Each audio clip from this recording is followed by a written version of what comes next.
Fun times. Okay. And so yeah, that was a ton of fun. You have like your class-specific spells going at each other, living the dream, yo yo yo yo yo yo ma. Yeah, so It's- I'm guessing classes that had 10 cost spells were heavily favoured then, yeah. Is that why you're going with mage? I mean, not necessarily. Like if you're able to zerg down your opponents, like one with I believe a popular class was actually rogue and running some backspace rogue equivalents from beta, which was glorious. I played priest because I love priest, but it seems like mage was doing well.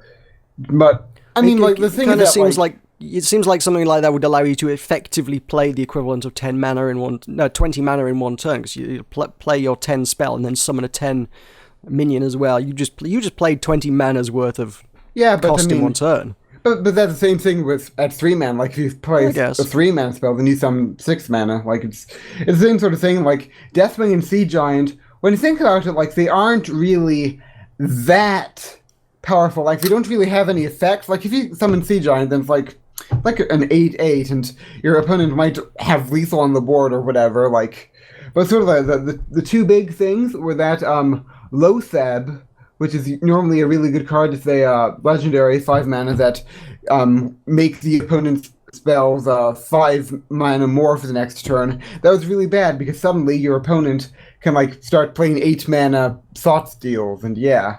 Oh And right, on the other so hand, because they're more expensive, it would make them Yes. summon bigger mobs. Oh, interesting. And on the other hand, Millhouse Manastorm, a 4/4 for 2 that makes your opponent's spells cost 0 your next turn, turned into a really good spell, although you needed to have some form of area effect to deal with the incoming swarm of target dummies and wisps.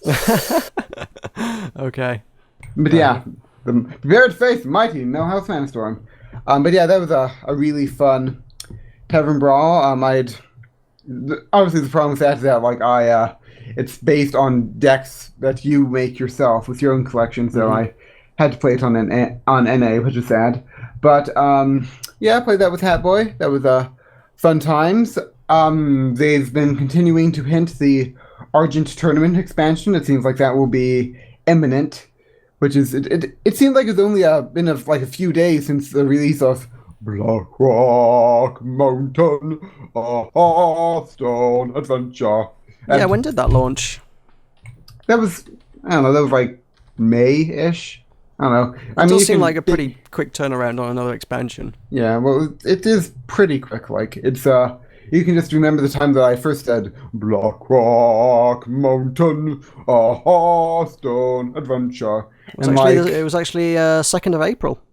Ah, fun there you times. That's longer than I had thought. Well, I mean, the thing is though that like because it released in like a weekly format, it was more like the middle of May when it stopped coming out. You know, 'cause there were like 5 wings. Oh right, coming out yeah. once a week. Yeah. Speaking of which, I wonder when will be the last times I managed to include Blackrock Mountain, a Hearthstone adventure in the Button Mash podcast. I reckon I can make it last a while. I feel like you're probably going to move away from it once we get the Argent Tournament or whatever it becomes. I can do both. Why can't I do both? Goblins and gnomes. Goblins and gnomes. Both are super brilliant, but you would never know. Everything they seem to make is faulty or explodes. Perfecting and perfection. Goblins and gnomes. Unleash goblin fury for Gnomeregon. Yeah, fun times. I bought a Goblins and Gnomes pack this week. I'm proud of you. I have no idea what I got out of it. I can't for life of me remember if it was anything worthwhile.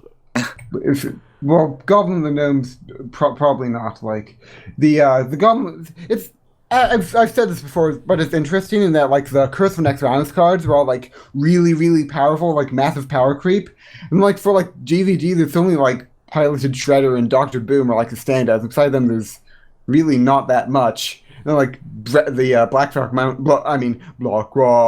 Mountain, a Hearthstone adventure introduced like the dragon synergy, which with the sole exception of Malagoth Warlock failed miserably.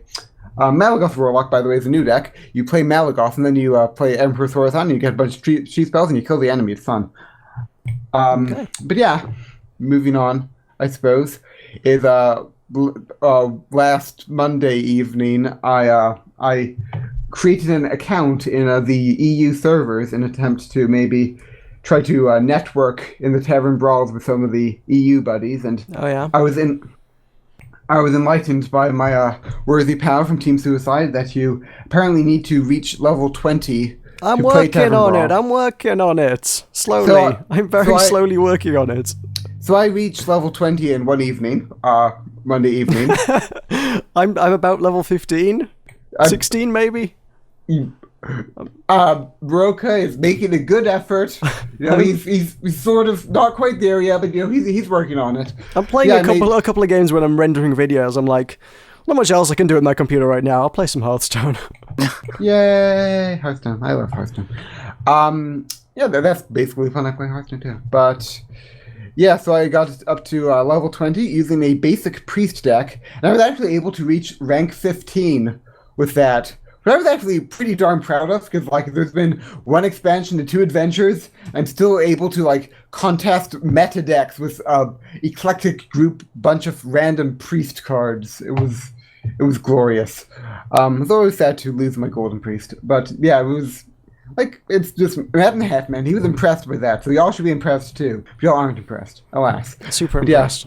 Yeah, I made it to rank 15 with my and then the amusing thing is that like the next day on the NA servers, I was like having trouble getting past like rank 12 with my complete control warrior, which is the most expensive deck in the game with like 7 different legendaries in it. And it was just like being able to get to rank 15 with basic priest and then struggling to get past rank 12 with control warrior.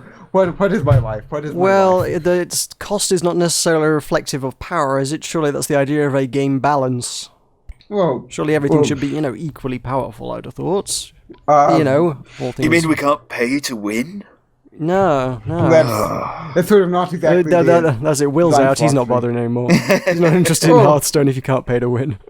Well, I mean, like, if I can't buy my first rank, why bother? Well, I mean, it's a free-to-play game, and I mean, like, there are good cards like Doctor Boom that don't have any basic equivalents. And like the basic cards are like really terrible. Like it's only the class-specific basic card that see any play. Like I'm trying to get rank 15 with like Boulder Fist Ogre and stuff. It's and Mad Bomber. That was a fun deck. And then also, if I may ask, well, why is I'm looking at? I mean, because I have the Goblins and Gnomes page up now. Well, why is Doctor Boom so powerful? That just doesn't sound super crazy. Yeah, that's the interesting thing is that it's a 7/7 for 7 with a couple of 1/1s as a summon. But like the couple of 1/1s have a deal 1 to 4 damage, so it's just like deal just like 3 damage, or like you can just like deal a bunch of damage to the enemy's board.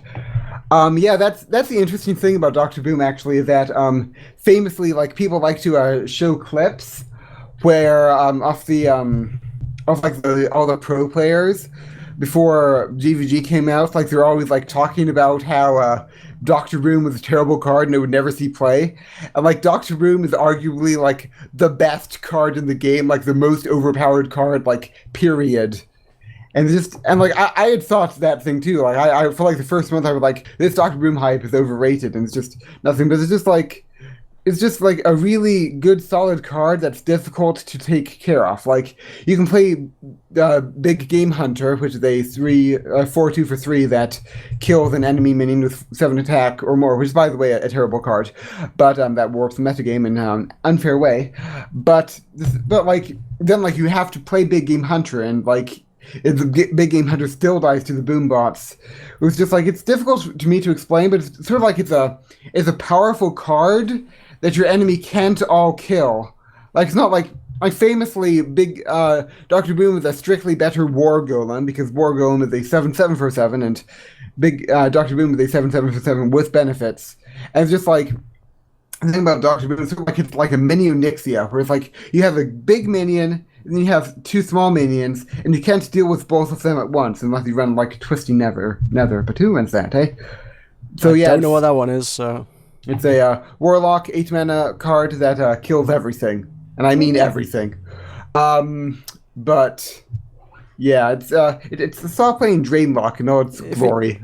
If it killed everything, would it not still trigger... That would still trigger the death rattle, surely. Yes, it would, yes. So you'd still be taking 2 to 8 damage to the face, Yes. presumably. I mean, Twisting never sees play ever, but yeah. Deathwing has the same effect, where, like, yeah. Would Twisting Nether not be interesting in a death rattle deck of some sort? I don't know. I'm Well, yeah, but the problem is hypothesizing that, here. like, Warlock doesn't really go that way. Like, I suppose here the... I guess I was not going to tell the story, but here I am going to tell the story. There is a $200,000 tournament in China called World Cyber Arena. You know, as you can imagine, $200,000 has invited the best players from around the world, the Chinese scene, the NA scene. They were all flown out to China to like complete this great game thing. And the American players were playing all these meta decks. And then there was like this one Chinese player who was playing a deck called Drain Lock. And it was hilarious because it was like based around a card called Drain Life, which is a 3 mana deal 2, restore 2 health to your hero, like terrible card. And like just like it was an attempt to like make control Warlock. It just like kept losing game after game after game. And then what happened finally was that like Gara was just like who's a big name in NA. He's top 10 in the world at the moment. He played into like he had 29 out of the 30 cards down, and like he played it, and then like the 30th card was Twisting Nether, and then his board just like disappeared. Yeah, I suppose it's not a funny story to people that aren't into Hearthstone, but it was interesting. You had to be there. But yeah, it was like a Crip was like in this tiny corner in WCA, like needing to like hijack the Chinese casts because like it was glorious. It was so terrible. But basically, yeah, it's difficult for me. Basically, Doctor Boom is a really powerful card that's difficult to remove, and if you don't remove it, he can just like remove your enemy's board because like the boom bots, like you trade into one minion and it dies, and trade into another minion and it dies, and then like you've killed like 8 mana worth of minions for just a boom bot, and then you have Doctor Boom left to pwn enemies, you know. But yeah, that's Hearthstone for you. I guess for Minecraft news, unless anyone has anything else to add in the wonderful world of Hearthstone. No, I mean, I've still got my mostly basic rogue who keeps stabbing things, although my deck is like 2/3 probably just spell cards, so now I'm really intrigued by the Tavern Brawl. Really like, oh, spells are really, really good all of a sudden, and like my deck is like all spells. It's like, ooh, okay. I kind of want to play that now. And unfortunately, it went away yesterday. So. Every time. I mean, you play it while you have the chance, man, and you get a free pack for your first win. By the way, I'm not that invested in it. That's the thing. It's like I can't just sit down for hours and play just to rank up. I'm just like once in a while I'll be like I could go for a game, and then I'll play a game and I'll be like I'm happy now. I'm going to go play something else. You should. Well, you should. It's Hearthstone. I love Hearthstone. Like I was able to get it in an evening, but then again, I suppose I adore Hearthstone. I imagine you had to sit and play a while to get that. Yeah, not that long. Like just winning and stuff is glorious. But yeah, I suppose the next Tavern Brawl will probably be coming out like tomorrow. Actually, I'll go check it. Maybe it's out today. I'm not sure, but it should be coming out soonish. And maybe if there's I'll play with someone else. That would be fun. I guess in the wonderful world of Minecraft, all my recordings I attempted to record, like my Welcome Back episode to Strangelands, like 4 times, like failed every time, and I'll get around to that sometime. And I've been working on a largish project that is somewhat relevant to Meroka here, and sort of getting uninspired in that recently, so that's sad. And then I've been I moved Pixel and Larry from Blackwatch to Matt in the Hat space so they can get love and a home, which they've been denied in that drafty old lonely tower. Indeed. I'll say just kind of as an illustrative point about my rogue deck. Just a fun little point. I played a game earlier this week and I got to I think it was round 5 or 6 before I got any minions to play at all. It just had spells. It was like, stop drawing spells. I need to play something. I just had an empty board till like round 6. So I still managed to keep the enemy board clear just with my spells though, which was the best bit. I think I still turned that around and won that in the end. It was like, no minion win, hooray. That's apparently the Hearthstone team is planning to have a July 22nd event on Twitch where they like have some very special Hearthstone matches and one momentous announcement. So I suppose July 22nd will be when they announce the Argent tournament, probably. So, yeah, fun times. But yeah, it looks like the next bar is not released yet, so that will be next. That will be tomorrow, I believe, that it will come out. Fun times. And, yeah, I don't believe I have anything else to say. I attempted to record the Duelist Gauntlet, and that was fun, but I got my apparently, I do not have the ability to record Duelist without it, like, failing to function. Yay! The Tulkas. Alright. So now you're going to go into hibernation for the next 40 minutes while me and Will talk about other things. Well, if you talk about, like, you could talk about, I mean, Will has saying Stanley Parable demo, and I've played the Stanley Parable demo, so, like, we could talk about that. All right. And I guess this is, like, major spoilers, but, like, I mean, there's it's nothing been out else long to do enough. with I think it. people have, Yeah. it's a demo, so it's free to download, and it's been out a while. I think people have had the chance to check out the Stanley Parable demo if they wanted to. If now. you haven't, absolutely check it out and buy the full game because it's amazing. Well, I'm a poor college student. I can't. It's been on sale a lot of times as well, I'm quite sure. Yeah, but like that's like money. Like I could spend that money to like feed to turtles.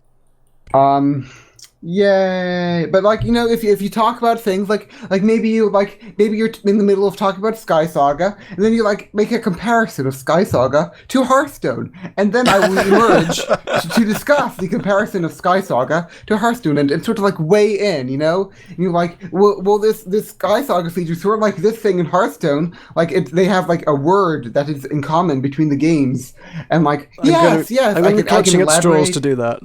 Yes, it'll sort of be like a metaphor, a simile. It will be glorious. Fun times. Okay. Why don't you tell us about the Stanley Parable demo then? Oh, go on then. I needed I needed another fix of that dry British wit, and it was glorious. So good recommendation from Pastor on that one. Pasta boys.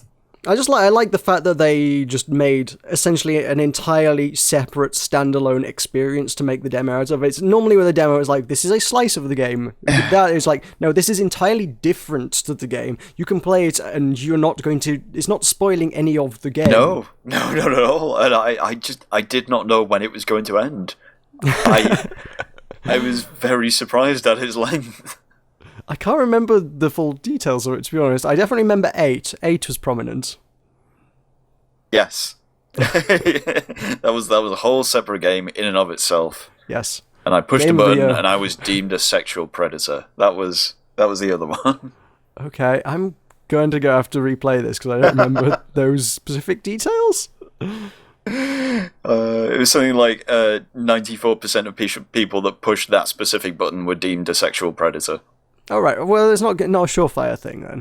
Not sure if I think, but I liked that button. it was good. It was a good button. Yeah, it's a demo. It's free, like we said. So go play it. It should be checked out. Go check it out. If you're not familiar with the Stanley Parable already, go check it out. If you are familiar with the Stanley Parable and didn't realize that the demo was a standalone thing, go check it out. Yeah, just like me. Yeah, Stanley Parable demo. Very good. I remember playing it before class once. It was grand. Have either of you guys played the original Stanley Parable as well?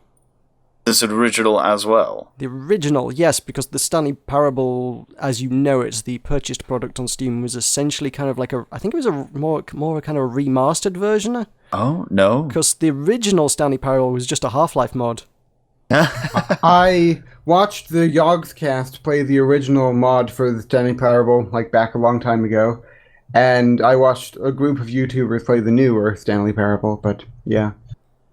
Because I played the original way back when. It was like that was back when I still subscribed to r/gaming on Reddit because it wasn't awful at the time, and someone linked it. It made it to the front page of gaming, and it was like, oh my god, guys need to check out this game. It's incredible, and I did, and it was. And then later they were like, hey, we're doing a full proper thing that we're going to sell on Steam, and I was like, I am so invested in this. I am not surprised. So I imagine the original must still be floating around out there as well. I need more of this in my life. I'm going to have to replay Portal just to get that kind of wit. It's to tie into Portal. Let's discuss Portal so I can have something to contribute. Okay. Will, what is your opinion on the Portal franchise? I love the Portal franchise. I also love the Portal franchise. I'm glad we had this discussion. Is there not a new Portal thingy out that was out like this week that I keep hearing people talk about that I haven't checked out yet and I keep meaning to check out? That was the Portal Stories Mel. That would be the one, yes. Yeah, the Fixer was doing a Let's Play on that. I watched his first episode. I've been meaning to watch the rest of them. There was a guy that I've been subscribed to named Harry101 UK. He makes a bunch of Portal 2 songs. He's famous for This Is Aperture. Well, this is Aperture. This is Aperture. Go then terror the very stay. Wouldn't you like to escape this cage? Come with us and you'll be sure you're not safe in Aperture. Yeah, like that. And he did the music for that, so I found out about it through him. And it's basically just like another mod story thing. Portal, yeah, in the Aperture Science headquarters, and yay! And if you want to watch a Let's Play of that, I can suggest www.youtube.com/FixerTV. Or it's a free freaking mod. I think I will play I'll download and play this at some point, but yeah. Like you need to that's like effort, man. Effort. I still have to take the time to watch Fixer. It takes just as much time to watch Fixer as it does to solve it. And watching people solve puzzles is, for me, a painful experience. Yeah. So if you can figure it out faster than them, you're sitting there or even worse, if you've already played the game, you're sitting there going, "Come on, it's obvious. Why are you so stupid? For God's sake, this puzzle is simple." Well, is that just me? I'm terrible at figuring out puzzles, so I don't have that problem. I had to look up 2/3 of all the puzzles in Portal 2. It was awkward and terrible. Although to be fair, I played through the entirety of Portal 1 completely spoiler free, so I'm proud of myself for that. Yo. Cool.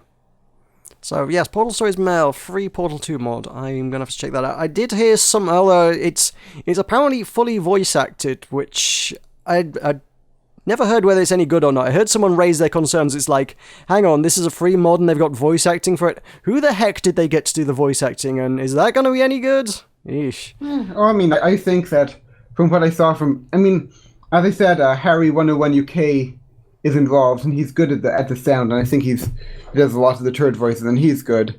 I think that from what I saw from Fixer, the quality of the voice acting is pretty darn high, as high as could reasonably expected, and higher than that. Yay! That's good, because I bought Aperture Tag ages ago, and the voice acting is awful. I had to stop playing because it annoyed me so much. Yeah, that was kind of the concern. Yeah, it's on a low to zero budget, so you can't just get on the phone to Stephen Merchant or whoever. Ellen McLean, yeah. Or Ellen. Well, yeah, okay. Ellen McLean, I imagine, is probably more approachable than Stephen Merchant. I think Stephen Merchant is probably the hardest one to get of the lot, I would have thought. Yay! Ellen McLean seems like a friendly and approachable voice actor as far as they go, whereas Stephen Merchant is a rich and famous and popular stand-up comedian. He may not be all of the above, I don't know, but he's certainly a stand-up comedian, so... I'm a friendly and approachable not voice actor. They could hire me. Well, you should be getting yourself out there. You need a better agent, Tulkas. Okay, well, will you be my agent? I will be the worst agent ever. As long as you're willing to take a cut of the money. As long as... Oh, yeah. But no, this is the thing, the worst agent ever, the worst voice actor, for that niche market, where people are after worst voice actor ever, and like sort of like a ironic twist to try to like poke fun at like established gaming franchises by having a terrible voice actor and terrible game actor. For that sort of thing, they will find the worst agent, and through him they will find the worst voice actor. Niche market, yay! I'm pretty sure you could find some people in the indie game development scene who are on a bit of a budget that want a cheap voice actor. Yeah, Will, get on that. I will Get on totally that not do that. and take a 90% cut of the profits. Hey, you ain't my agent for nothing, mate. So yeah, Portal Stories Mel. Go check that out, because none of us have played it. That was a good thing to talk about. I might have gotten around to playing that by next week. Yeah. I don't know. I'm kind of. I don't know. Portal's kind of just sort of faded for me. I don't know if they delivered this a year or maybe a bit more ago, I'd have probably been like, "Woo, Portal!" Now I'm kind of like, okay, Portal. Portal was a thing that happened. I love Portal. I loved Portal, but I don't love Portal with the same passion I once loved Portal because it's like, been too long. It's one of the few games I've bothered to buy. Like,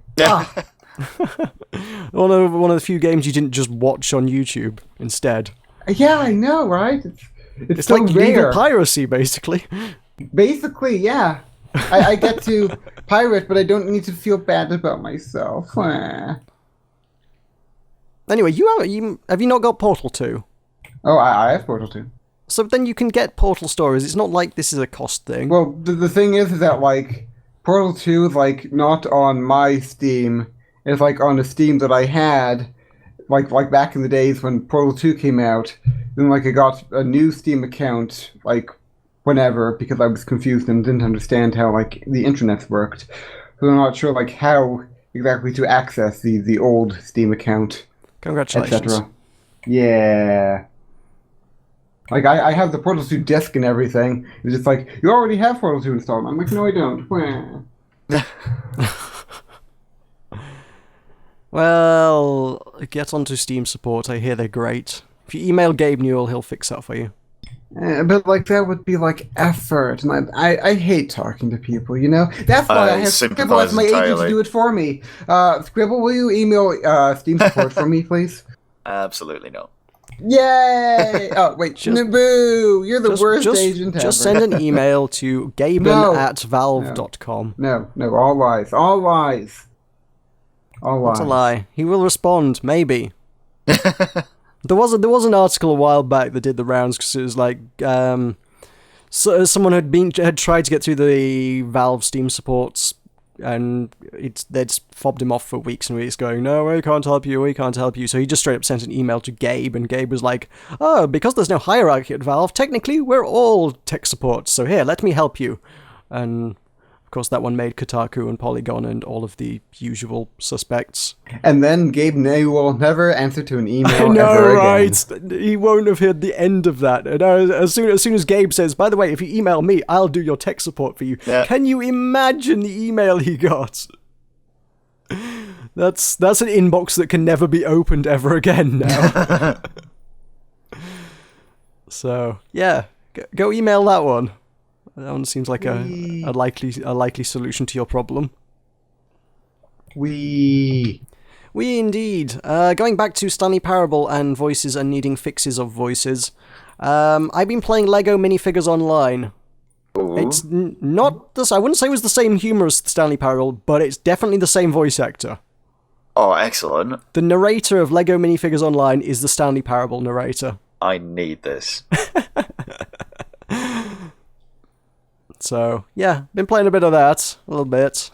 It's pretty decent actually. It's not quite Lego Universe, but it's somewhere between Lego Universe and I guess the other standard Lego games, like your single player-y kind of things, the couch co-op stuff. You go around, collect minifigures by doing adventures, and then all the minifigures have their own special powers. And like the third minifigure you unlock is a revolutionary soldier, and his special power is that he summons 6 other soldiers, and they all fire their rifles in a volley of bullets at the enemy, and it destroys everything in its path. And it's like, This is like the third character I've got. This is the most overpowered thing in the game. There can be no characters better than this. There are hundreds of them to collect, because they're all based on the actual minifigures that they try to sell you. So the game started out live like back in November, December as a free-to-play thing, and then recently I guess they got bored of doing it free-to-play and started trying to do it as a full thing. It's actually a proper... Yeah, it's kind of the Guild Wars model of buy to play, but then there's no subscription deal. But then if you buy a minifigure in the pack in the shop, if you go down to the supermarket and buy yourself a minifigure, it's kind of a bit Skylanders-y, I suppose, insofar as you open the pack and you get your minifigure, but then there's also a code in the pack that you can put into the game, and you get that character in the game as well. That's pretty cool. So if you want to unlock the characters that way, that's kind of an alternative way to do it. I did have a comment on one of my videos. Someone was like, "Why would you ever bother buying those when you can unlock them all in the game?" And I'm like, I take your point. Yeah, that's your point is entirely reasonable, but I can totally understand why people would do that as well, because it's kind of cool. Because Lego. Why would you not want Lego men? I never have enough Lego men. Yeah, because Lego, and because Skylanders is also an extremely popular and successful model, which is why everybody else is emulating it, because they've done quite well out of that. Yeah. This is why we have Amiibos and Disney, and aren't Lego doing something else in the same kind of vein as well, I think? They're doing kind of they are doing a Skylanders-y thing, I think. Are they? Is that what they're doing with Lego Dimensions? Yeah, that's what I'm thinking of. Yeah, I'm not certain of the details of that one. I just keep seeing like articles that say, "Hey, Lego Dimensions has added a thing to it." Lego Dimensions is an upcoming Lego action adventure Toys to Life video game. Yes, it sounds a lot like it. Although, I think one of the I'm sure one of the concerns I've heard of people saying is that it's not actually all that compatible with Lego, because you are buying like figurines and they're not the minifigures. You're not buying the minifigures. You're buying kind of the toys in the same way you would like with Skylanders. Which is it doesn't make any sense. Whereas kind of actually buying the minifigures for Lego minifigures online, that makes a bit more sense. That kind of works. Yeah. You already have a product and you can tie it into the new product for synergy and profit. These are buzzwords that investors like, or something. So that's been entertaining. I've been playing that. I don't know whether I'm going to invest loads of time into it. I just kind of see where it takes me. I mostly got it for the YouTubes. I want to see how well it resonates with people, and people seem to be somewhat interested in it. So that's a thing. Because I'm continuing on a quest to find the new MMO that's not Spiral Knights, really. I hate to say it, but something needs to fill that void. Yeah, I can understand that. In my channel's life, and admittedly, if I ever play Spiral Knights, people still watch, but at the same time, it's like, there's no life left in that game at all. That dead horse has been flogged. It's such a shame, because it was so all-consuming for me for a while. Yeah, likewise. I mean, I put out my estimate. I think they're due some more content in August, if past trends have been anything to go by.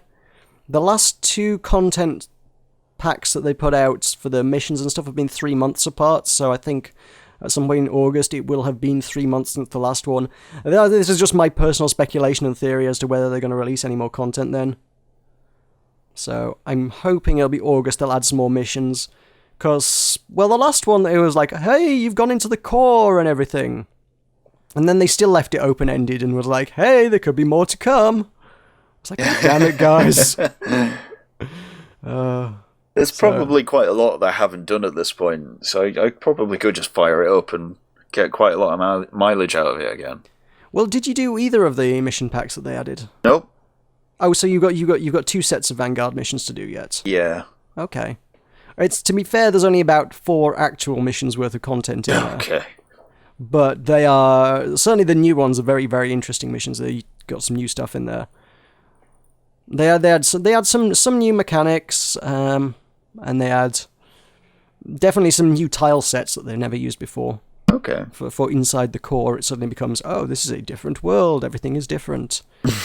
Everything that you're used to seeing in the Clockworks, they've reskinned everything. All the switches, all the interactable things, all the gates, everything just looks different. So it's just like they've reskinned everything about the game except the characters. Right. So that was a fun one to go through. It's super hard though. I would advise taking a reasonable group with it. I did it with one other guy. He survived pretty well. I got killed a lot. So yeah, I'm not good at that game, especially not on the hard stuff anyway. I'll be out of practice by now. So that was the thing I didn't play this week. I did play Sky Saga, lots of Sky Saga. Which I've gotten into the PvP big time in that, just because there's just something about a really malleable map that's really interesting. The fact that the map is just made of cubes and you can dig up the cubes and build the cubes and just build structures. I was not expecting that was a direction that they were going, but I am very pleased to hear that. And what made you think that? Because PvP has technically been in the game in a while. No, I mean building blocks and forts and whatnot that actually affect how you fight your opponent. Well, I feel like that kind of makes some logical sense given the nature of the world. I mean, they're not the first game to do that, but I know a lot of the other games have stuff like Ace of Spades. I think Ace of Spades was allegedly quite good when they launched it, and then they added jetpacks and ruined the whole point of the bloody thing. We're like, hey, you can build this fort to stop enemies and build huge walls that they can't climb over. Oh, here's jetpacks, by the way. Since when do jetpacks ruin a game? That's blaspheme. When the whole point of the game is tunneling under their base and building walls to stop people getting in, what's the point of having the Great Wall of China if the enemy has a jetpack? That's kind of what ruins it. It's like you can build the most well-armored fort in the world. They have jetpacks. That's why jetpacks ruin it. But jetpacks would ruin Sky Saga as well. If you added jetpacks to it now, it would be like, God damn it, you broke everything. But you could fly up to all the islands that you would have to build up to. I guess, but there would be no interesting combats in PvP. It wouldn't be a fun game anymore. I don't think. I mean, no, it was one of the maps is two huge islands. You've both got a flag surrounded by a few buildings. You're a little bit of a town, and the flag is in the middle of it because the only game mode available at the minute is capture the flag. And you got this big stone archway kind of gateway kind of area, and then nothing. There's a massive just chasm of nothing to the enemy base. So The way the matches work is each map, I think, is played 3 times. Each game is 15 minutes, so you got 45 minutes on a map, and then the maps are persistent between the games, though. So until it changes map, everything stays there. So for the first game is almost entirely spent just building up and building across and trying to find your way into the enemy's base because there's no connection between your two bases. So you kind of have to try and build a bridge across to the enemy's base. Meanwhile, the enemy is probably shooting at you with arrows. So you've got to try and find your way across, and then you could build across down to the bottom side of the island and then tunnel up towards their flag, or you could climb up to the top of the big archway and build right across the top. Most people just kind of go across the big path in the middle, so you kind of end up with this huge, big sort of really kind of rickety, weird, clunky bridge that's just been man-made out of whatever's to hand. And everybody sort of battles in the middle. And yeah, because it takes so long to actually get to a situation where you can get to the other person's base, you've then got people who hang around at the base and just dig a massive trench around the flag, and then take the material they've dug out of the trench and use that to build up massive walls around the flag. So just getting to the flag is an ordeal in itself on those maps. Even if you make it to their island, they've usually dug a pit that's 3 deep and a wall that's 3 high on the other side of the pit. So it's like that's ridiculous to try and get through as well. I mean, and that's to be fair, given the fact that you can build, I mean, it's not terribly challenging to throw a bridge across to that wall, and then if they built it out of dirt, it won't take you too long to get through it with a couple of picks, like, and through. So it wouldn't take you too much, but, the time it takes you to, put 3 or 4 blocks down to make a little bridge and then dig a hole, you've left yourself well exposed to being attacked by the enemy, so it's just there. And if the enemy pushes you off that little bridge that you've made and you fall into the 3-deep pit, and you can only climb 2 blocks up in that game, suddenly you're in a pit and all the enemies are stabbing at you in a pit. So it's really interesting. I like that as a game, just as a gameplay mechanic. This is very cool. I'm going to have to try this. There's also something I don't think not many people really seem to appreciate this. Everybody just dons the heaviest armor and just goes, right, I'm just going to tank all the attacks. I don't. You can move faster. I don't wear any armor. I just play hit and run. Yeah. It's like if someone's distracted in a fight, I'll run up behind someone, lay into them with swords. The moment they turn around to look at me, I will run the hell away. And they can't catch up with me. I run faster than them, probably even without sprinting, quite frankly. And if I sprint away from them, there's no way in hell they can catch me. So I'll just run up, deal a ton of damage, and then run away if they turn to chase me. And then they're well down on health. So, even if they do get into another fight they're on the back foot anyway, because there's no way to properly heal up in PvP. You can take food and you can heal up in that regard, but you're not allowed to place down devices, and a campfire is classified as a device, so you can't actually regenerate fully. You can only regenerate sort of half a bar at best. So if you can get in and deal some permanent damage on people, they're going to be in a poor place to defend their flag or take the enemy flag, so I like my hit and run tactics. And I do, while I'm kind of lurking around the enemy base, I do spend some time sort of just putting blocks on the backside of enemy buildings and stuff, just so that I've got a quick way to climb up onto roofs and stuff that they might not be aware of. So I'll just disappear around a building, they'll run around behind the building, and I'm on the roof at that point. And then they'll run around behind a building, they're looking around, where the hell have they gone? I'll jump off the roof and hit them some more and then run away. I am a sneaky motherfucker in this guy's saga. Because, I mean, for a while I was just like, I'll just take the speed and I'll go play. And I was like, why is everybody killing me? I'm like, oh, because I'm absolutely not playing this class, as it were, to its strengths. Its strengths are not 1v1 me. 1v1 means you've got armor, I don't have armor, I die. No, my strength is wait till nobody's looking and then wang someone upside the head with a sword and then run the hell away. That's my strategy. It's cool. Makes a lot of sense. I like it. And then I use the bow a lot as well. Yeah. Bow is fun. I'm not a great shot. I think there's people who are better shot, but like that big archway, like I say, I quite often sort of build like a rampart on the front of that and the little holes to poke through, so I can just kind of just I'll just be sat up on top of this tower, just taking pot shots at people at the far side with a great vantage point. Brilliant. And then eventually someone will look up and start firing shots, and I'll just disappear and pop out somewhere else on the tower, because I've just built a network of tunnels throughout it to create different places to shoot from. It's good. It's good. I'm really into that right now. I can tell. And I'm missing it right now. Damn it! It's on right now while we're recording this, and I need to be going and playing it. Curse you all! Curse you! Yeah, that's most of my stuff. I gather you've been playing a lot of Dirty Bomb. I have. It took over my entire Sunday. I don't know where Sunday went. Okay. I confess I haven't actually played it this week, so... Brilliant. What has it been like with all the... they've added a new character, which I have heard tell is overpowered. It's Phantom. It's your spy, disappear, stab you kind of character. And it's cool. I haven't actually tried it yet, but I have faced it a few times. Is he on the free rotation, or has he just been added to the game? I think he's on the free rotation at the moment. It would make some sort of sense to launch a character on free rotation, I would have thought, yeah. Yeah, I kind of feel the need to try that at some point, but I'm kind of, like I say, as far as PvP things go, I've got my fix now. Yeah. So it's like, I could play Dirty Bomb, but I can't build a base in Dirty Bomb. So, yeah. Can fix EVs. That's not the same. I love EVs. Really? I'm playing proxy, so I can fix them up really, really quickly and then jump in the turret and shoot everything. I don't think until very recently I was even aware EVs had a turret, because I don't think I've ever seen anybody use it. Not many people do. I don't know why they don't. I'm usually the one fixing it and jumping straight in it. Right. I mean, I kind of figure probably one of the bigger reasons for not using it is it's a really big fat target for airstrikes and lasers and all that good stuff.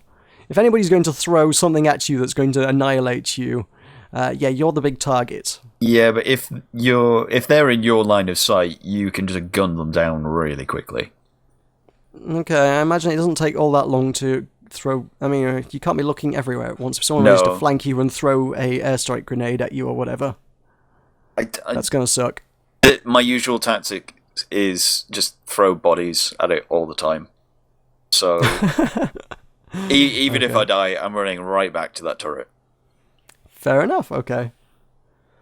I mean, up until I found out recently, I just always kind of treated it like the payload in TF2. It's like, it's a big metal thing that is partly of the objective and partly a big friggin' shield from the bullets for me. So if I stand behind it, I can make progress, and it will shield me from all the death coming my way. Until someone throws an airstrike at it. Because that always happens. Yeah, it's symbolic. Yeah.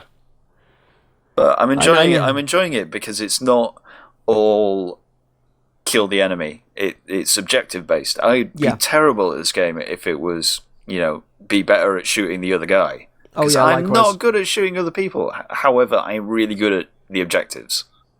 Yeah, I do very much enjoy objective gameplay, which is kind of why I like that. But I am bossing this game at the moment, which is highly unusual. Cool. I love it. Fantastic game. I don't know where it's gone for me. I was like, for a couple of weeks there, I was like, oh my god, I need to play this at every opportunity, and then I don't know. For some reason, I've just kind of gone, I'll play other things. I guess again something I've been whinging about for the last few weeks. I've spread myself over too many games now. Yeah, it sounds like it. And suddenly I'm just like, I need to play this, and I need to play this, and I need to play this, and I need to play this, and I can't play all of this, and I'm spinning too many plates. One game at a time for me. Just one. Yeah. But there are so many good games, I can't just choose. And WildStar I pretty much let lapse. I've still got the account still active, but I've just done nothing in it for the better part of 2 weeks now. And I don't know if I have enough money to buy another subscription. I think I just need to buy. I only need like one more subscription, I think, in order to be able to make it to free to play. No, right. Which is basically the goal there. It's like, if I can still have a running subscription at free-to-play, I get a bunch of stuff when the game goes free-to-play, and because it's free-to-play, I don't need to obsess over finding some time to play the game to earn the money to buy the subscription.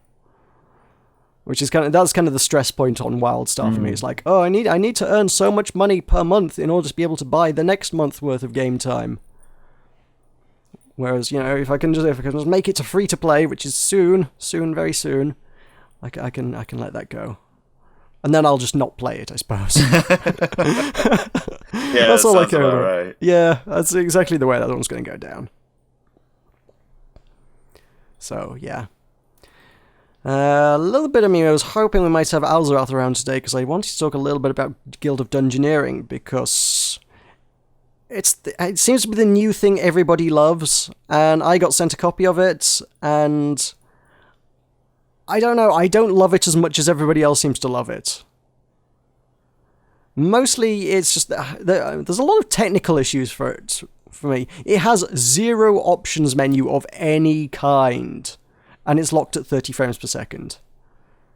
So, those are just pretty bad points for me. I'm just like, really, guys? You couldn't put a resolution option in? You couldn't run it at 60 frames per second?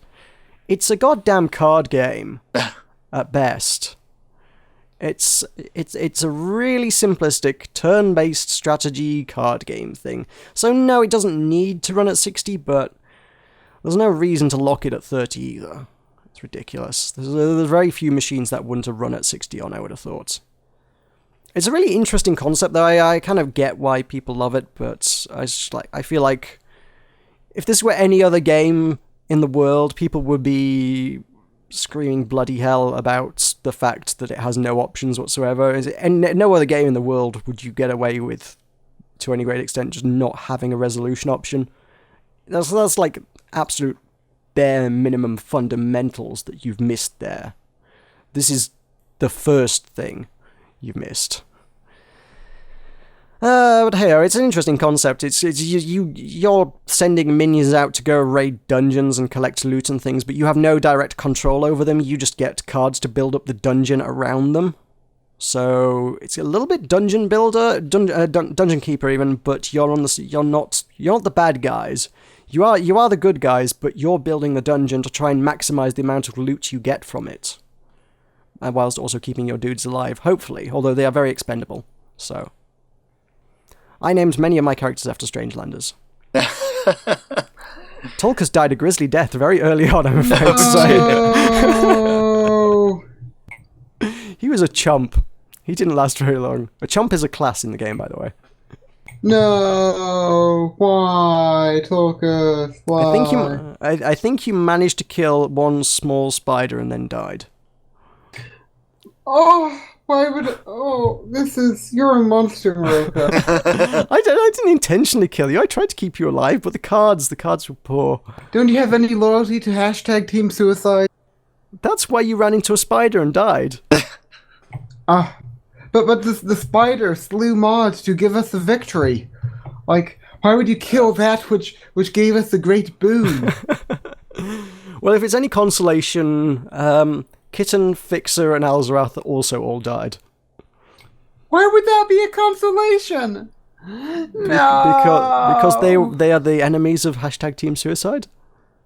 They are, aren't they? Actually, no, they aren't the enemies of hashtag Team Suicide. They're the enemies of capitalism because they, alongside you, are part of the Forsaken, those who refuse to yield their autograph books up to capitalized investigators. And therefore, we hate them. On the plus side, Keppel is still alive. Yay! You see, you can't kill Neil, can you? I believe, if memory serves, he might be a mime. Ooh, yeah, which is another class. For some reason, a mime Neil is a class in that game. Neil is God, weird. Neil is life, Neil is everything. Neil is a mime. Yay! It's got a cute style. It has a singing bard who sings about your failures between missions and things, which is also entertaining. But lol. I don't know. The whole joy of the whole thing is blunted by the technical failings of it all. It's like, why can you not make a game that runs well? Boo, for shame. Make your card game run well. And then I will appreciate it more. But that was an interesting thing. Oh, also one from the something we touched on in the releases last week. I also played Spectra, which is Chipzel the game, basically. Oh, yes. Which is exactly as I describe it. It's, if you're a fan of chiptune, and particularly if you're a fan of Chipzel, yes, that game will probably work well for you. If you do not like chiptune, do not go anywhere near that game. You will not like that game. It's just drive along a track, collect the shinies, and don't drive into the obstacles kind of game. Fast-paced, twitchy, a little bit hardcore. I did a critique video on it, and I suspect I overstressed how hardcore it is, because it's not very hardcore, it's pretty forgiving. If you run into an obstacle, you just kind of bounce around a bit. You can be thrown off the track, but frequently you aren't. And all that happens if you run into obstacles is you lose a few points. All the tracks are procedurally generated, which I kind of feel like defeats the point of a scoring system, because no two tracks are going to be the same. So how in the name of Christ can you make a competitive system out of that? If I play the first level of the game and you play the first level of the game, we're going to get different tracks. We can't compete over that. We can't say, ha, I got the higher score. Well, I got a different level. It's not comparable. I don't get that scoring system. I mean, thinking about it, you do get stuff like, I mean, I guess Necrodancer kind of has high scoreboards, but it also to try and keep it on a level playing field has stuff like a daily challenge where everybody gets the same thing. And potentially I would say the game would kind of more benefit from something like that if you had a daily challenge. It could just pick one of the musical tracks at random and give everybody the same kind of, I guess, seed for it. and everybody has to try and compete on the same high scoreboard.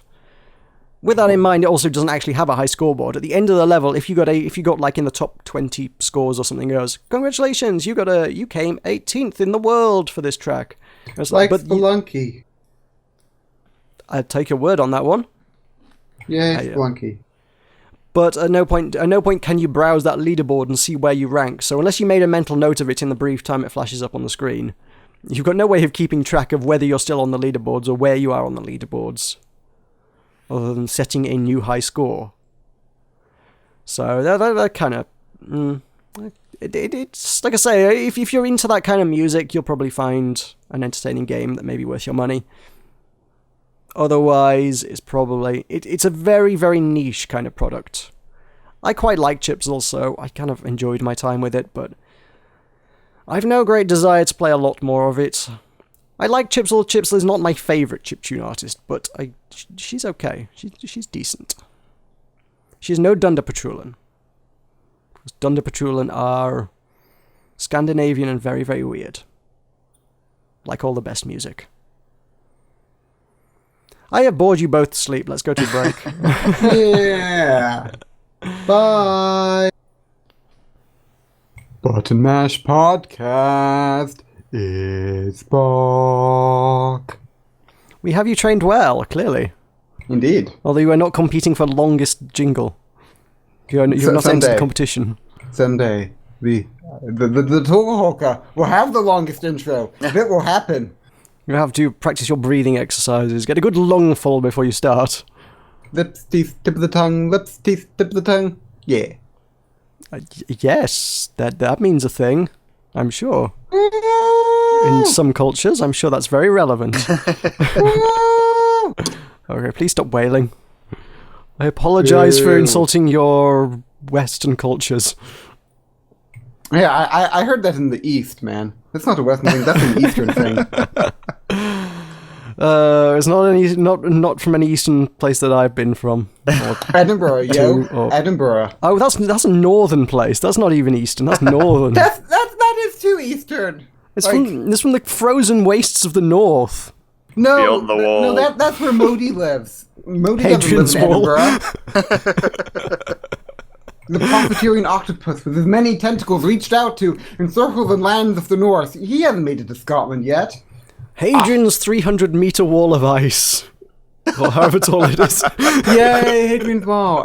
The good old Emperor Hadrian.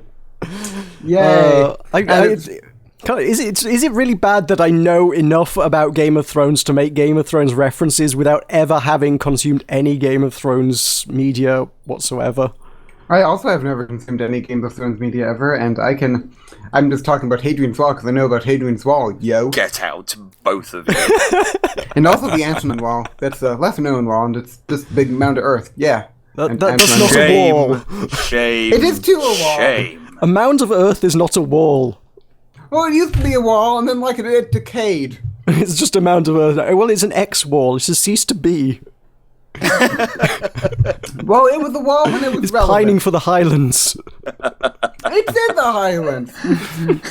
It's like near Falkirk. Right.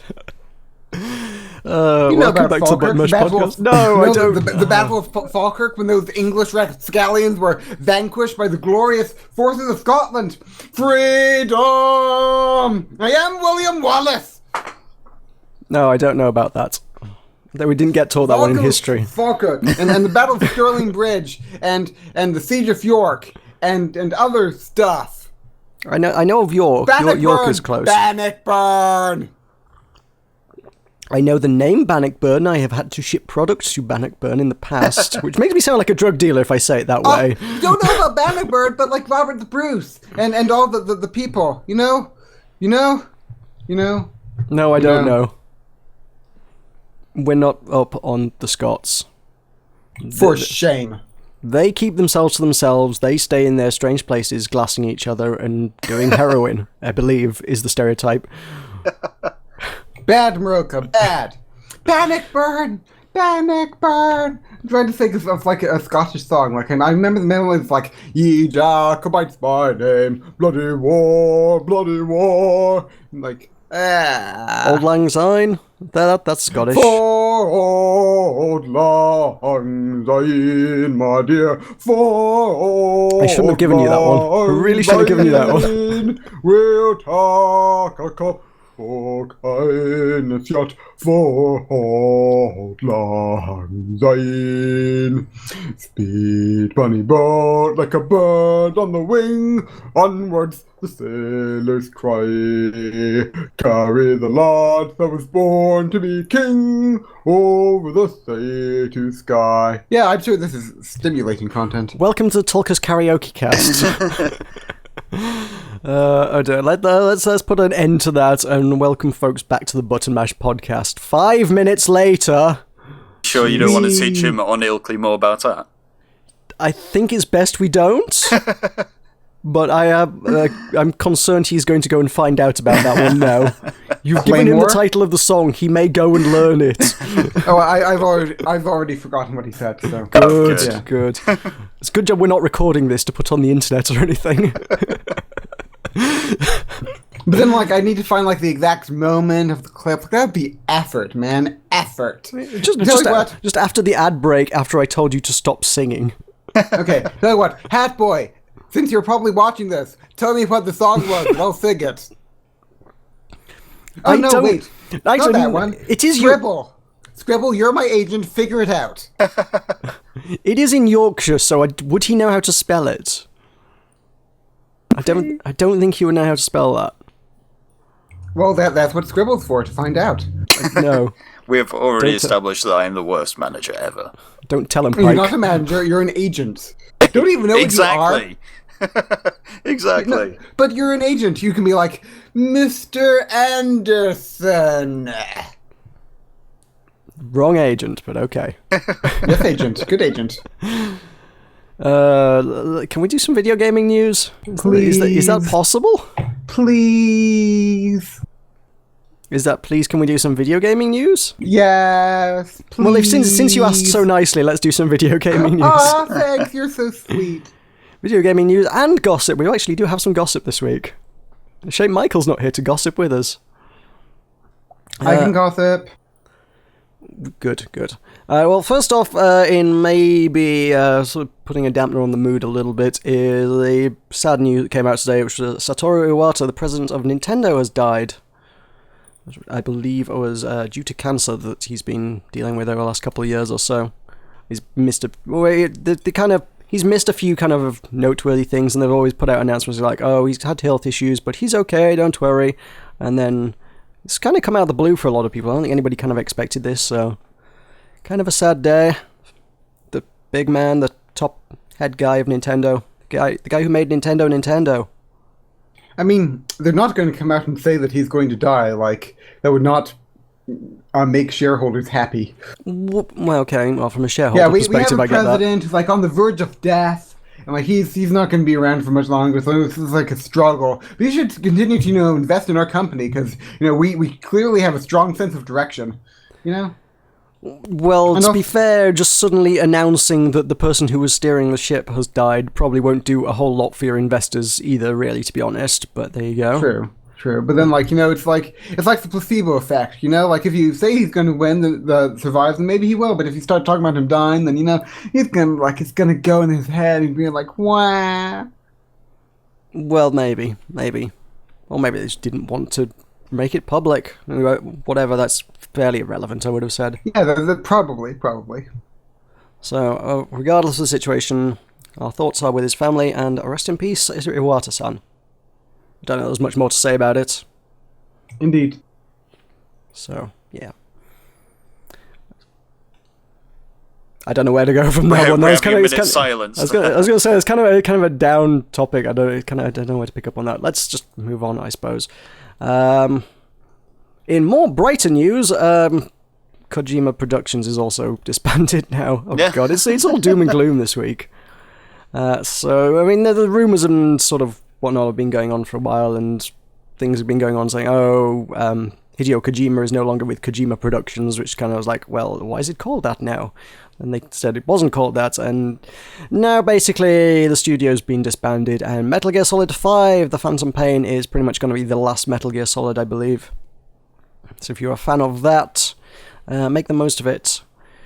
The voice actor who does Snake in the Japanese version was kind of announced it on Twitter, and said, this one is bound to be a supreme masterpiece, even if it is the last time. So that's more stuff going by the by. Personally, I mean, Hideo Kojima stuff is always just continually getting more and more insane, so I don't know. Metal Gear Solid I've not really been super invested in the franchise, but everything I've ever heard about the franchise just sounded like it was getting more and more batshit as time went on, so I don't know where it's at these days. It seems like maybe it's one of those franchises it might have been best to let go, like after 3 or something. But there you go, that's another thing. We have, I don't know if this was, I feel like this news was around last week, but we didn't touch on it, but PewDiePie's news, sort of. PewDiePie made a lot of money in the last year. Do you know how much money PewDiePie made? It. Yes. $7 million. $7 million. And everybody hates him for it, yes. You know, he could start financing our TolkaCon. He could make a donation to the TolkaCon Patreon. It's a very small dent. Yeah, the TolkaCon Button Mash Patreon page, you know. I mean, like, you know, he can... I'm sure he has enough fans, you know, he could probably get us halfway to Mars, maybe. And then what would you do when you get halfway to Mars? You just sort of like stay there in your capsule, just sort of like floating, and then you die. Yeah. Well, we've got the capabilities to get halfway to Mars, but no further. Well, if PewDiePie makes its donation, that is. Well, I suppose halfway to Mars is kind of somewhere around the asteroid belt, so you could colonize an asteroid. Do you want TolkaCon on an asteroid? I don't think the asteroid belt is between Earth and Mars. I think the asteroid belt is between Mars. Oh, it is. Yeah, sorry. Yeah, I'm getting my space geography messed up. Yes. Yeah. But I suppose we can go to the asteroid belt and land on an asteroid and have TolkaCon there. I mean, the whole discussion is kind of neglecting Newton's second law of motion anyway. Is it second? Whichever one is an object in motion remains in motion. I think that's the second law. It's one of his laws. That's true, isn't it? But I mean... If we're going to Mars, we continue going to Mars until we get there. But maybe like a contingent on his donation is that we have to make sure to stop in the middle. Like, he's going to get us halfway, and he's going to make sure that we stop halfway, you know? Just have a picnic in space. Yeah. Okay. I'm not sure why he would do that, but it could happen. Well, maybe landing on Mars will be a stretch goal. Yeah. We can get to Mars, but we can't land on it. That'll be a stretch goal. And TolkaCon will be... Well, yeah. We'll TolkaCon! We'll just have TolkaCon in orbit. They're the reference that... I wonder how many people like watch the Button Mash podcast consistently to like know what we're talking about. TolkaCon on Mars. Nobody watches this consistently enough to know what the hell we talk about ever. Basically, PewDiePie is going to make us a donation, so there can be a convention about me on Mars where we urinate in like pools full of balls or something. Okay, cross-posting that to r/no context. So, yeah, PewDiePie put out a video saying... I don't know, to be fair, it was one of the most watchable videos he's ever made, but I'm not sure he said a lot that was particularly useful to anybody. He was just like, hey, I don't think money makes you happy. I'm just as happy as I was 5 years ago. Which is when you... All I can say is when really, really super insanely rich people say stuff like that, I'm like, okay, if the money's done nothing for you, why don't you give it away? That never happens, does it? That's all I'll say. Good point. If $7 million did nothing for you, maybe you should give it to charity. I mean, the one thing that everyone always does push is like, oh, PewDiePie raised so much money for charity. Yeah, but the money came from his fans, not from him. He had more money to give than his fans, and, well, you know. Well, I mean, that's like talking about, like, that's like what Kurt does, you know? But yeah, I do sort of agree, but... Yeah. But yeah, it's not my place to say what other people should or shouldn't do with their money. Of course. I still... Exactly. I think fair play to him is not an easy thing to do to create content, as well, you know. And to create a fan base that big, so I say fair play. Yeah, I mean, to me, I could never live in a mansion or anything else. Like, I personally, like, if I had 7 million, I would not be spending that 7 million on myself just because I couldn't figure out how to spend it. Like, what do I do? Like, buy, like, 20 yachts? I don't need 20 yachts, whatever. But, I mean, if, he's had being successful doing something that he loves, so, like, more power to him, I say. I guess so. There you go. That's PewDiePie. Yeah. And the non-gaming news, which seems to have been posted on every gaming news site this week, so somehow it's gaming news, is Reddit has just kind of fallen over and imploded a bit. Which is to say that after everything that's been going on for the last month or so with them banning subreddits and things, the CEO has resigned, left, quit, not been... I mean, everyone was calling... There was a big petition recently that called for her resignation, and apparently this had nothing to do with it, but I imagine when investors and shareholders are like, hang on, why do 200,000 people want you to resign? You kind of have to... you have to answer that question. Yeah, but then we have the new CEO, you know? The new CEO is the old CEO, and... The original CEO. And it... Yeah. And it also turns out that... also turns out that the person who recently made all of the bad decisions that everybody was unhappy about was not actually the CEO that just left. Ellen Powell. Ellen Powell did not make all the recent decisions. Man, it's just so disgusting, you know, the way that people witch hunt her and stuff. It's just... It's because, well, basically, as people will readily point out, and indeed the former CEO, Yishan Wong, points out, that's kind of the CEO's job. The CEO's job is to be the face of the company. When things go wrong in the company, regardless, that is kind of the CEO's role. Part of their job description is to take the flak for it, because that's why you're there. Ultimately, whether or not you had direct control over that particular facet, ultimately...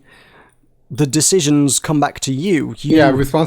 Responsibility flows upward. Yeah. At But whatever even stage so, it's you just should have like, planned accordingly. Yeah. Like having 200, like if it was me, like having 200,000 people yelling at me for something that I wasn't even sure, like what I did well, because like it seems like the decision to fire Victoria, well, obviously we know absolutely nothing about it, and Victoria seems like a very, very nice person. It seemed like it wasn't entirely. You know, like, there may have been a good reason behind it, so, like, it's like 200,000 people yelling at me for a decision that I made that, was correct, maybe, then, like, I would not be a happy Tulka. Yeah, a lot of people are saying, oh, why would you listen to an online petition? Online petitions do nothing. It's like, you know, if you had 200,000 people all demanding your resignation or that you were fired, you kind of, you know, that would, you gotta feel like that would have some kind of impact. And I don't think most people have the scope to the imagination, the ability within them to, you know, contemplate 200,000 people demanding their resignation. Yeah. That's just a ridiculous number of people. But imagine if we got all those people to donate $7 billion to the Button Mash Patreon. Woo! We could be on Mars by now. Make it happen. Woo! It all comes back to TulkaCon in the end. Yeah, hey, everything comes back to TulkaCon. Indeed. That's kind of the news this week. I what, don't know what to Meroka, make of... Sorry? And thanks for your help, for letting us use your Patreon as a source for the TulkaCon money. I will let you have a booth at TulkaCon. Oh, thank you. You're welcome. Sweet. I look forward to it. The Button Mash booth on Mars. On Mars, yep. Cool. Well, we can have 0G video gaming at the Button Mash booth. It can be like a land, yeah. Well, it won't be 0G, it'll be just low gravity on it. Oh, like 0G is in like the gravity, not as in... Right. Whoa, yeah, that would be fun. Yay. Zero oxygen. Well, yeah, okay. Well, I'm sure we can pressurize the booth. Yeah, we need to terraform the planet first. You know, it'll be a bit of an effort. That's what the Patreon's for, terraforming. Yeah. And then we get PewDiePie to actually finance the actual spaceship. You know. Yep. Makes sense. Tell you what, I will let PewDiePie have 2 booths. In exchange for $7 million, he could have 2 booths. That's double the booth of Meroka, yo. I don't know how I feel about this. Double the boothage. Well, I mean, you aren't raising 7 million; you're just collecting 7 million. You know. Okay.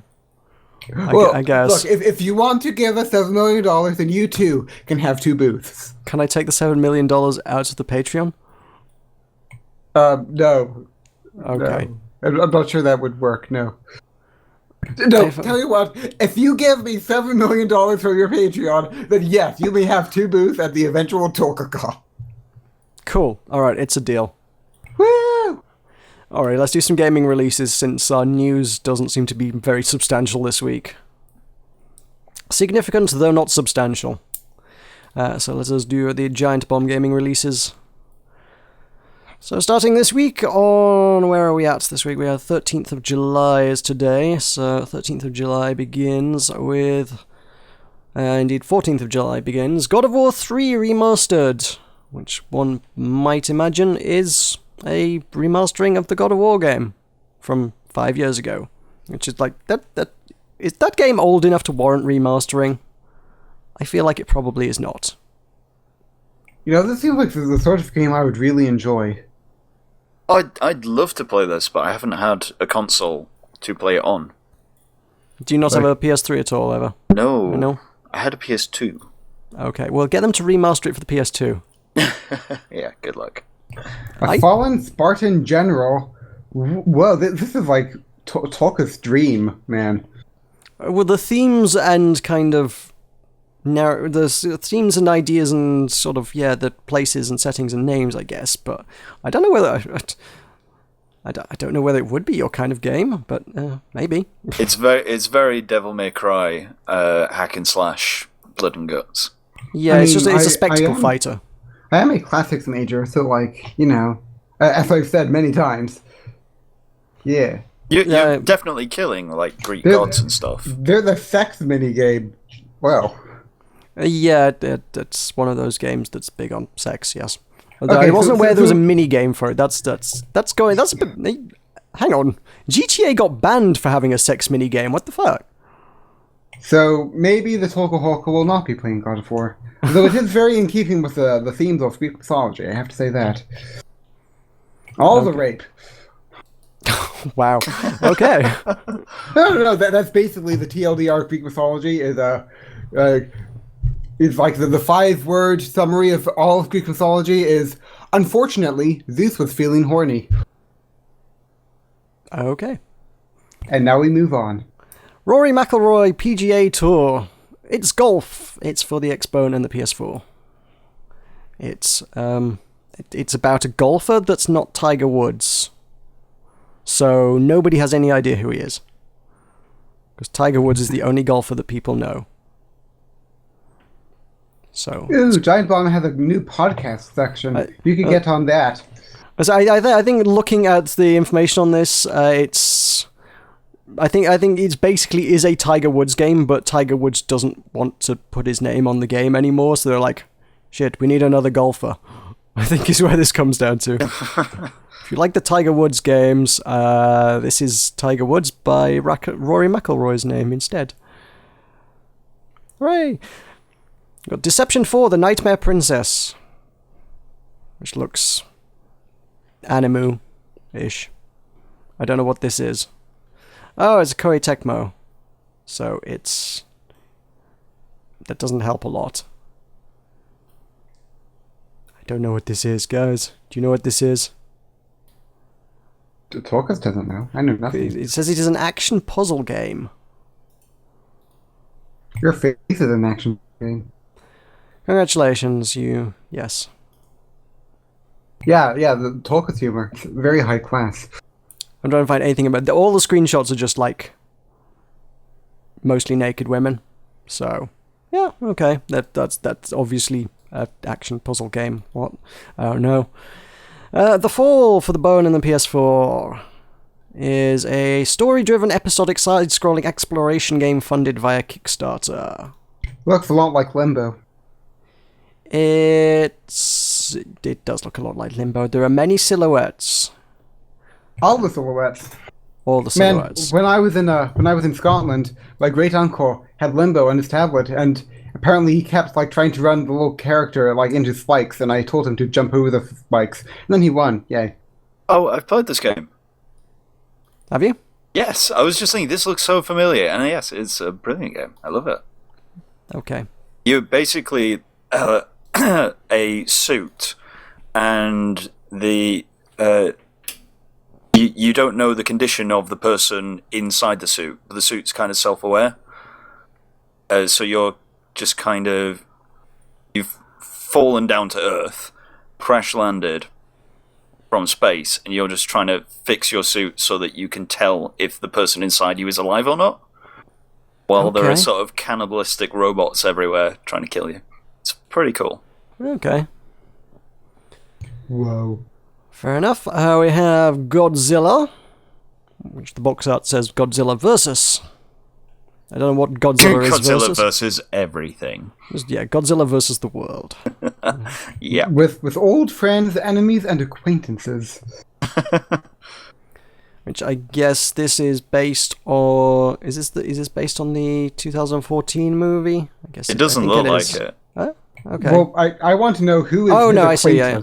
Oh, yeah, so Why does Godzilla have an acquaintance? the version of Godzilla in the movie is available as DLC. Oh, cool. Right. I think is this just... I think this is just a fighting game with all of the Godzilla characters, like Godzilla fighting other versions of Godzilla, and anything that Godzilla has fought is like in totally here. on board with this. This is amazing. It is PS4. I need one. It just sounds like, yeah, like I say, the fact that there is a version of Godzilla, I think it's, yeah, just Godzilla fighting Godzilla. All why the not? Godzillas. All the Godzillas, yes. I'm totally down with this. We have The Vanishing of Ethan Carter for the PS4, which is, according to Fixer, excellent. I have not played it. I probably should. Yeah, I think I have this. All right. And it's always been on my list of things to play. It is an adventure game from People Can Fly, those are the guys that did Bulletstorm and Painkiller. Wow. Brilliant. Painkiller more noteworthy, I think, actually. It was probably where they came to prominence. Did like me some Bulletstorm. Bulletstorm was good. I enjoyed that one.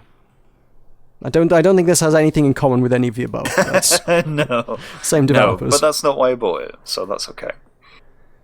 Monster Jam Battlegrounds is a download-only version of the Monster Jam Monster Truck franchise. Something about monster trucks. This is on PlayStation 3. The Arcade Archives for PS4, dredging up more history by the looks of things. They have, from 1987, Utasan, which is also known as Psycho Pigs UXB, which is about pigs throwing bombs at each other in a cross between Hot Potato and Dodgeball. That sounds terrible, I think. Vomit-inducing. And then on July 17th for the Expo is No Time to Explain. I love this game. This is a very good game, actually, yes. Which is a game about... what is this game about? It's just ridiculous, is what it is. It's amazing, is what it is. I mean, I was just sold on this game just from the intro sequence. It's just you from the future break through the wall of your house while you're having a bit of a dance, scream, "No, there's no time to explain, come with me," and you must go with them and fight giant crabs and all sorts of stuff. And the giant crab then, like, destroys future you and you take his gun and stuff. Yeah. It's amazing. So I believe this is also out as a remastered version on Steam later this week. I have been sent a review key, but it's like... I already played this game years ago. It's like the original one's from 2011. Also, I don't get why this is like even less need to remaster than God of War. I mean, firstly, it's only 4 years old, and secondly, it's it's like a Flash game style. Yeah. It doesn't age. It still looks pretty decent today. It's not like, I mean, if you took God of War as like, oh, it's a last-gen console game, and compared it to current-gen console games, you might go, oh, yeah, okay, you could probably, up the texture resolution a bit for modern consoles and make it look a bit fancier. I don't know what you would do with No Time to Explain to remaster that. It's a Flash-style 2D platformer. But yeah, they've remastered that. That is now on the Expert. So let's move on to the Steam releases. We have Fighties, which is potentially about fighting, one might imagine. It is a fast-paced 2D platform fighter. You get a wide selection of fighties who each have their unique playstyle. Beat down your opponents and become the strongest fighty of all. Which looks... I'm getting a weirdly kind of Towerfall kind of vibe from it. I don't know about you guys. Have you guys even played Towerfall? No. No, okay. No. You guys should have played Towerfall because Towerfall is excellent. Do the towers fall? No, it's about shooting people with arrows in an arena kind of thing. Well, I mean, if the towers don't fall, then why are they called Towerfall? I don't know. You'd have to ask the developer. Okay, well, I'm not going to play a game that's called Towerfall. It doesn't involve towers falling. Like, gosh. False advertising, yo. Fair enough. This looks like something that would go well at Button Mash, actually. It's just a local arena kind of thing. It might be online as well. Is it online? It is. It says local co-op. I'm intrigued as to whether it does have... Oh, it does have online multiplayer. Ooh, okay. I'm intrigued by this game now. There's local multiplayer and online multiplayer, so that could be cool. Does look entertaining. Fighties. We have Guild of Dungeoneering, which is something I already elaborated on earlier. There is a video on my channel, and probably everybody else on YouTube's channel by now. I know Alzarath did a video. I know Jesse Cox... And Wanderbots. Oh, okay, I've not been following Wanderbot's content. He's a Strangelander. I don't follow his content, but I subscribe to him because, someday Wanderbots will make another Strangelands episode, and I will be the first one to see it, and I will be happy. You're more optimistic than I. Put your faith in the Wanderbots. Your faith is misplaced, I feel. Well, he's the archangel of capitalism. My faith is not misplaced. This is Guild of Dungeoneering. You can find it on lots of YouTubes, including my own YouTubes. You should watch that one first, but then you could also watch Alzarath and Wanderbot and Jesse Cox, at the very least that I know of, that are playing it. So yes, those people. So that's it. Like I say, it's a unique and interesting concept with a cool style. There's too many technical issues for me to give it a glowing recommendation, is all. No. ARK, which may be pronounced Ark, I'm not sure, is the third episode in the classic point-and-click saga of ARK, The Great Escape. Help Alicia Van Volish escape District 8 and discover the source of the mysterious Golden Sphere through a great story written by Greg Rucka. I'm guessing that if it's an episodic thing and this is episode 3, presumably this is for people who have invested themselves enough to have bought the first 2 episodes, but it's not a franchise that has ever been on my radar. I can't say I'm familiar with the first ones. Never heard of this. No, it's brand new to me. It does say it's not required to play on the About the Game below. It's like, oh yeah, you don't need to play the first ones to play this. I was like, that seems kind of weird to jump into a game at episode 3. But there you go. Yeah, July 2014. Yeah, the first episode was out a year ago. Huzzah. Huzzah indeed. I have Seep Universe. Seep Universe is a retro 2D action platformer. Oh god. I've heard that far too many times before. This looks pretty bad, to be honest. I'm not sold on this thing, no. Not at all. Antiopoly is the anti-monopoly game. What the hell is this? is the property trading game that lets players choose free enterprise or monopoly with different rules for each path. Eh? How does this work? Monopoly is a board game that was created because the creators wanted to show how like capitalism like ultimately destroys everyone or something, and like I can believe that. and like like socialism or something. And I guess this game is like about the rich and famous becoming rich and famous and then prospering or something. I mean, Monopoly is famously to put it bluntly, a fucking awful board game.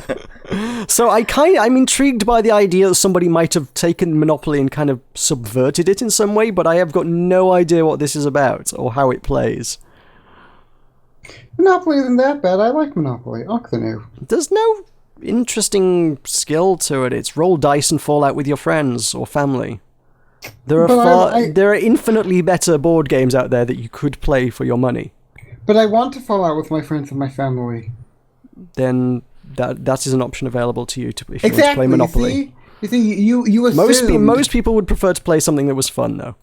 Yeah, well, I think that falling out with friends and family is fun. I mean, come on, it's Hatred. Well, Hatred was a successful video game, so... Yay! We have Axis Football 2015. This is not football as we know it. This is one of those American things. This is not. This is not the classic British sport. Yay, American football! Yay! And I have no Pittsburgh. I was going to. This not being something I'm in any way, shape, or form familiar with, I could not possibly state how it stacks up to something like. Is Madden the football one? Is it Madden? I believe so. Yeah. No, I think is Madden the basketball one? Is Madden? Really? I don't know. Neither do I. I know I need to Google this now. Madden. What the hell is Madden? Yeah. I wonder if this is how much we know about sports games. I wonder if Lucas Oil Stadium is in this. I don't know what that is. That's the giant stadium here in Indianapolis. It was built using taxpayer money, and it is a bit of a waste, as per John Oliver's recent episode. Yes, I saw that earlier today, actually, yes. Yeah. Sounds like most stadiums are a waste of taxpayer money by the sounds of things. Yeah, I love John Oliver, but yeah, the Indianapolis Colts used to be the Baltimore Colts, and then they came to Indianapolis because the Baltimore wasn't was not kneeling down to their cruel demands, and now they're here and they're making us pay loads of money on like a football stadium for like the Super Bowl and stuff. It's bleh. I mean, okay. I'm sure that the fans of the sports would have radically different opinions, but yeah. Hashtag politics. Lucas Oil Stadium. Madden is an American football video game. Yes. And I have been enlightened. We are all enlightened, but not improved. It's American football simulation game, so maybe more for like simulation, maybe, and not like I don't know. I don't know about sports games. And I don't know, and I don't particularly care. Let's do in DGU. DGU is a third-person 3D adventure puzzle game where the player plays a student of the Death God University, studying to become a Death God assistant. Please enter your birth dates to continue. Wow. That's a new one. It must be. It must have some graphic stuff in it. It doesn't look like it has some graphic stuff in it. It looks like. I don't know. It looks pretty child friendly. It's all colourful and cute characters and things. But I guess if you're studying to become a death god, you must go around and murder everybody or something, possibly. I don't know. I would love for this game to be like really, really bloody and gory. It apparently takes its inspiration from point-and-click adventure games like Day of the Tentacle, Sam & Max, or Monkey Island. Well, there you go, it is point-and-click. Yay. We have a Mass of Dead, which, call me crazy, might be something to do with zombies. They look like zombies. Massacre of zombies, survive the zombies. Buy and upgrade weapons and equipment to massacre zombies. Kill special zombies like zombie dogs. Get unique weapons and equipment that you can't buy from the shop. Be unbeatable using power boost and massacre zombies. There might be something about killing zombies in this. I think it might be one of the themes.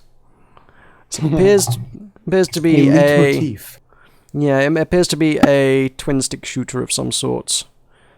Ostensibly and potentially about killing zombies. Which may or may not be a theme that has been done before. I'm not sure if anybody's ever bothered with that particular genre in the past. Moving on, I think, swiftly. We have Antharion. Which sounds epic. It is an epic old-school fantasy RPG that combines tactical turn-based combat with the freedom of a huge, living, breathing open world. It looks decidedly old-school. It looks like a very, very old PC game. It really does. I feel like... I gotta be honest, I don't care for that kind of style things. I guess there must be people out there that kind of do like old PC game style, but it's like, they didn't look great. Can we stop trying to emulate that now? I feel like I've played a lot of this style of game before, but I couldn't really compare it to anything. Yeah, I'm not sure quite what it is to any great extent.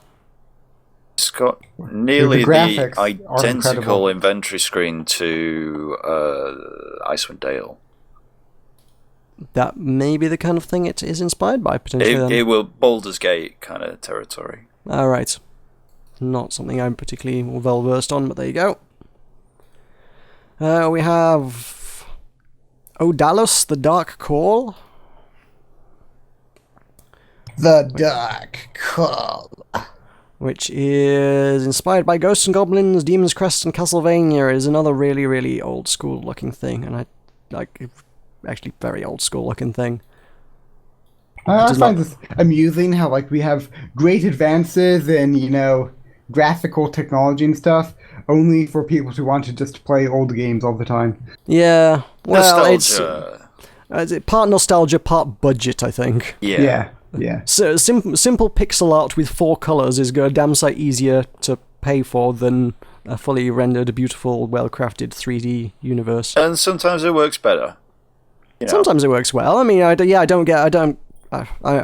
grant you there's certainly plenty of beautiful pixel art out there, but that doesn't automatically make all pixel art nice, and I can't say I care for this one. I think this one's kind of going for the limited colour palette thing, and a lot of this just kind of looks like, guys, you could have used more colours. I don't know.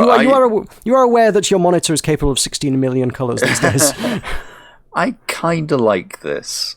16 million colors. Somewhere in that region, yes. Whoa. You seem to have limited it to about 16, yeah, if that. Well, I had not realized this.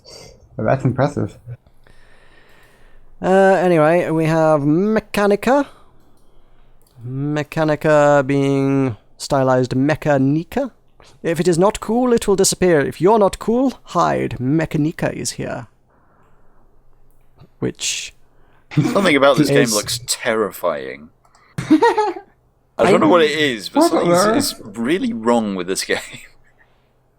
I don't know what is it? I don't quite know what I'm looking at. It's point for and these click, reasons- I imagine. I guess For so. these reasons, I've destroy everything that isn't cool. With Mechanica, I will destroy and eliminate the things and the people I don't like. I'll start at home, then school, the city, the entire world. I'll get rid of everything that's boring and pointless, and the world will be better for it. If it's not cool, it will disappear. If you're not cool, hide. Mechanica is here! That is indeed the spiel. The blurb. The premise. Weird, kind of really simple Microsoft Paint kind of style thing. Anyway, we have Lookslinger, a fistful of fortune. In Lookslinger, luck is measurable, collectible, and usable whenever you please. On one half, it's inspired by the unrealistically fast gunslingers, the dark, gritty humor, and greed-driven anti-heroes of the spaghetti western classics. On the other half...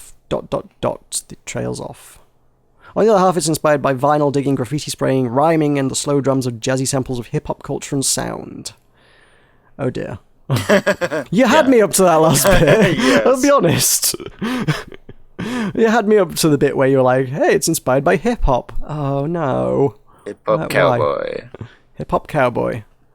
Cowboy bebop. That's the thing. That is a thing. It's not a thing I'm familiar with. It's an anime. I know what it is, but it's not a thing I'm familiar with. It's one of those things where it's alongside Firefly as one of those things everyone's like, hey, you should watch that. So if you haven't watched that yet, I told you to watch that. Yeah, and I don't watch things that people tell me to watch. On principle, basically. We have Worms World Party, which has been delayed by a week, I guess. We talked about this last week. It's clearly doing a reverse side on us. Which is supposed to be out this month. Oh god, do I dare look up where it is? It's just July. It just says July. Is that all it says? Yeah. Okay. There's no announcements, no news, nothing to say. Guys, give us anything. Give me this game. I'm just having a look on the forums, and the forums have been nuked. There's just like there used to be discussion here. There were only 12 threads here, and 5 of those were official ones posted by the developers. And many of them are still Russian, even in the English forums. What the hell? So, have any of these been updated recently? Oh, FAQ. I want to know. I need to know about this game. Okay. No. That's 5th of July. You should change the title of this thread. Thanks. I'm working on it. That's what's taking all the time. They're working on changing the title of this thread, apparently. I love that they have to work on changing the title of the FAQ thread on the forums. Let's move on. Legions of Steel. The Empire of the Machines is threatening the entire universe. The League of Aliens and the United Nations of Earth are banded together to defend the galaxy from the invaders. The battles are raging everywhere, but it is inside the twisting corridors of the machines' underground production, and it trails off because nobody ever seems to contemplate how to do blurb text on Steam. It's a turn-based strategy in a sci-fi kind of thing. This is totally Space Hulk. Is it actually? It is absolutely exactly like Space Hulk. I thought Space Hulk was kind of a fairly luck-based card system thing. Is this? No, Space Hulk is Warhammer 40k. Yeah, but still. Oh, okay, I don't know. No, it's grid turn-based, exactly like this, in corridors. Okay, maybe I'm thinking of something entirely else then. I realised it was Warhammer, but I thought it was like... I seem to recall a Total Biscuit review of something that was like that, and he was like, oh, this is a terrible game. There's no skill, it's just draw cards and maybe you'll win, maybe you won't. No, there's no cards in Space Hulk. Okay. Well, never mind then. I at least you get to like ally with like the like aliens. I always enjoy that.